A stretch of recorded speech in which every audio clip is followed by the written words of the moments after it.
A ghost hunter warns that Ouija boards could unleash deadly demons. A bill would ban pre-arrest sex between the police and detainees. And the COVID-19 pandemic is changing our dreams. These are the weird stories for Tuesday on Weird AF News, the only daily weird news podcast hosted by a comedian. I'm Jonesy, your host. I got some weird stories from around the world. Let's get into it. You're listening to Weird AF News with Jonesy. A ghost hunter would like you to know that the Ouija boards could unleash deadly demons. A paranormal investigator has slammed the store Poundland for selling Ouija boards as part of its Halloween products. I had to look up the store Poundland. It's like the British version of the dollar store, I guess. It was a variety store chain founded in 1990, selling most items at the single price of £1. Now, I think this paranormal investigator has greatly overestimated the effect of a Ouija board that was purchased basically at a dollar store. Don't you know, anything you buy at the dollar store is not going to work?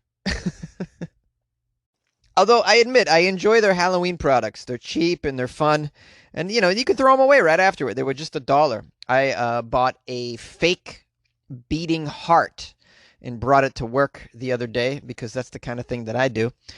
And I opened the door to one of the rooms and threw it in there. And I thought that was hilarious. And, my coworkers thought it was funny as well. But it's $1. It's $1. Where is it now? I don't know. I don't care. It was just $1. All right, I'm sorry. I'm going way off the story here. Apparently, this ghost hunter, Paul Marsters, has warned that deadly demons could be released by the Ouija boards if they are in the hands of anyone but mediums. Mr. Marsters is a member of the True Paranormal Events UK. He said he was shocked when he saw the Ouija board on sale for £1 in his local store. He's quoted as saying, "Ouija boards are most certainly not a toy and should not be available for kids to buy in pound shops for Halloween. Never mind adults that are not trained in how to use them. It does not matter if they are plastic or wood. If the planchette spells the word Zeus, it is a demon trying to come through. And you should not even say the name. Never mind continue to communicate with that demon. All hell could break loose if the demon attached itself to anybody and followed them around. Nasty, nasty spirits can scratch and attack people and should not be messed with, as people could get seriously hurt." This ghost hunter said that other paranormal investigators have also spoken of their anger that spirit boards are being sold at all.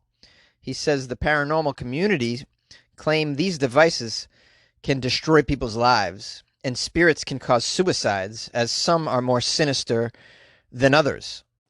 Well, I think the paranormal community needs to calm down because, first of all, the jury is still out on these Ouija boards, okay? I've played with Ouija boards. I've had nothing occur. The only time something happened is when somebody I was using it with kind of, took it upon themselves to fake it, to scare us all. And it worked, and it's fun. I look at these things as just a fun toy, kind of some excitement, a little bit of a creepy thing you can do, during a full moon or on Halloween, If you're a kid, if you're a child. Adults? You think adults believe in this shit? And by the way, you paranormal investigators that you're adults believing in Ouija boards, just get it together, man, okay? I know you need to believe that this stuff can cause demons so that you still have a job. But really, you're just creating unneeded paranoia in the community here. Especially if you think the Ouija boards from the dollar store are going to do shit. What are you, crazy? These things probably don't even have all the letters and numbers on there, okay? It's probably missing some letters, right? It's from the dollar store. Here's another quote from this paranoid paranormal person. "Everyone in the paranormal spirit field is angered at this. The risks of untrained people using Ouija boards is unimaginable, so it is ludicrous that Poundland is selling them at all. On Halloween night, the veil into the spirit world is very thin. People are buying these Ouija boards simply for Halloween, so I dread to think what will happen when these boards are in the wrong hands." He didn't laugh like that, but I assume all paranormal investigators have that kind of laugh.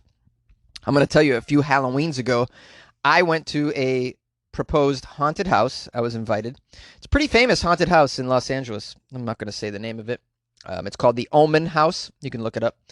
And they had a seance in the basement to try and contact the spirits that reportedly live in that house. And it was pretty fun, and it was pretty freaky.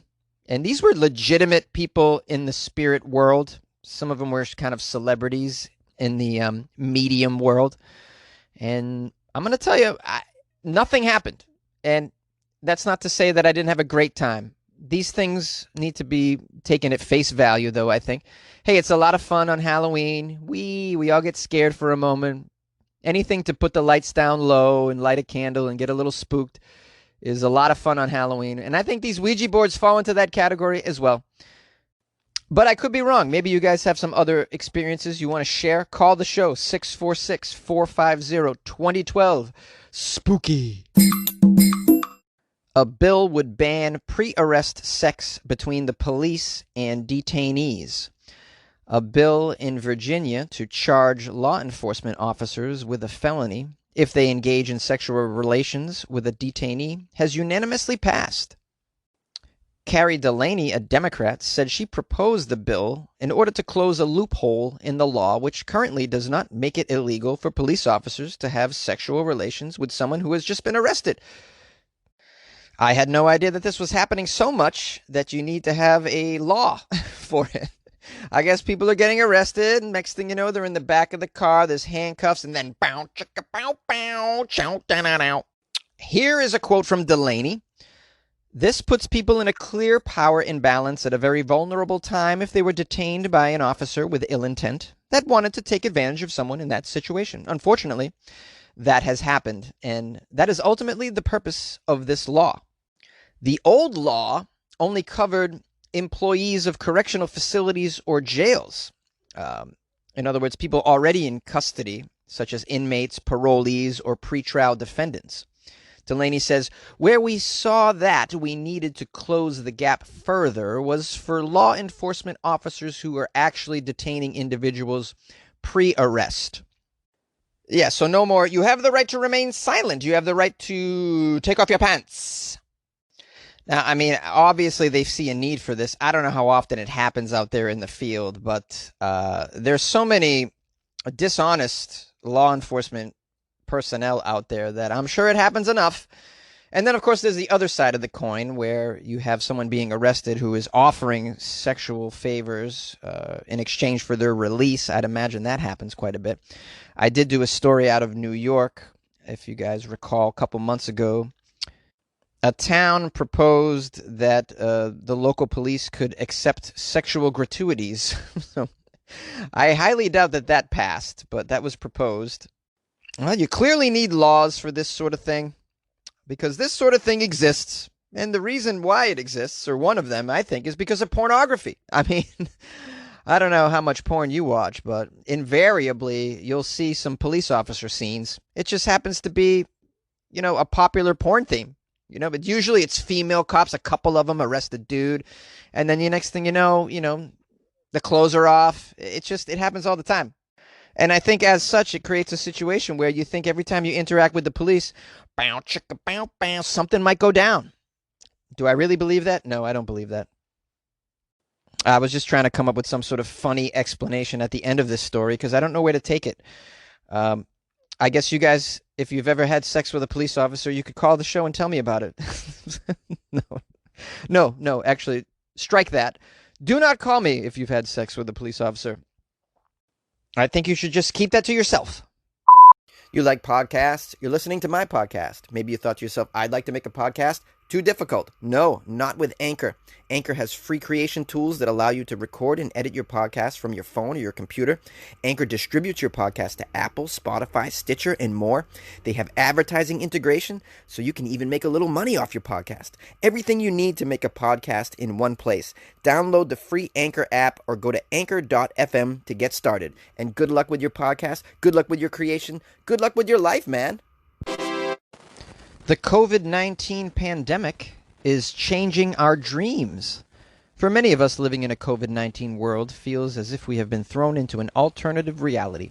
We live day and night inside the same walls, We fear touching groceries that arrive at our doorstep.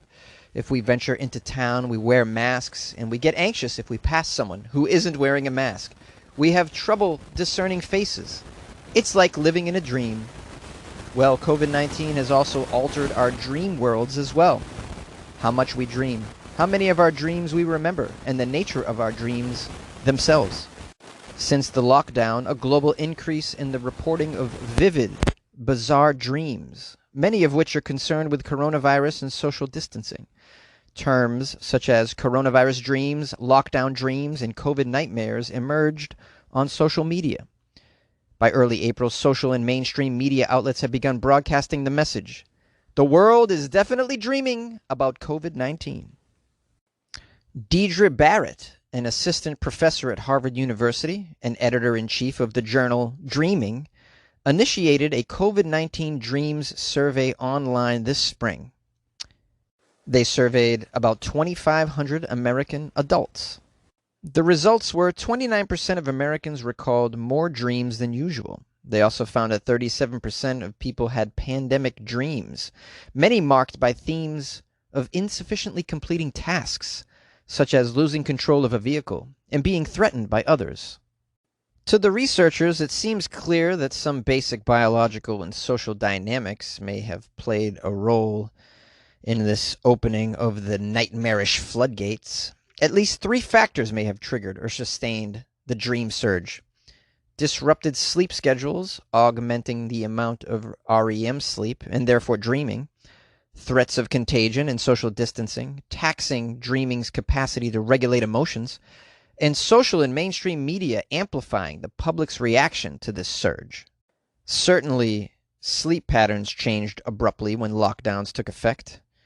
There were elevated levels of insomnia found in the Chinese population, especially among frontline workers. In contrast, stay-at-home orders, which removed long commutes to work, improved sleep for many people. Longer sleep leads to more dreams. And sleeping longer, of course, proportionately increases REM sleep, which is when the most vivid and emotional dreams usually occur. The relaxed schedules may have also caused dreaming to occur later than usual in the morning, when REM sleep is more prevalent and intense, and thus dreams are usually more bizarre. Also, empirical studies show that REM sleep aids in problem solving that requires access to wide-ranging memory associations, which may explain why so many dreams in the 2020 surge involve creative or strange attempts to deal with the COVID-19 problem. It's as though we're trying to solve these problems in our sleep, because we are, and the problems now are pandemic-related.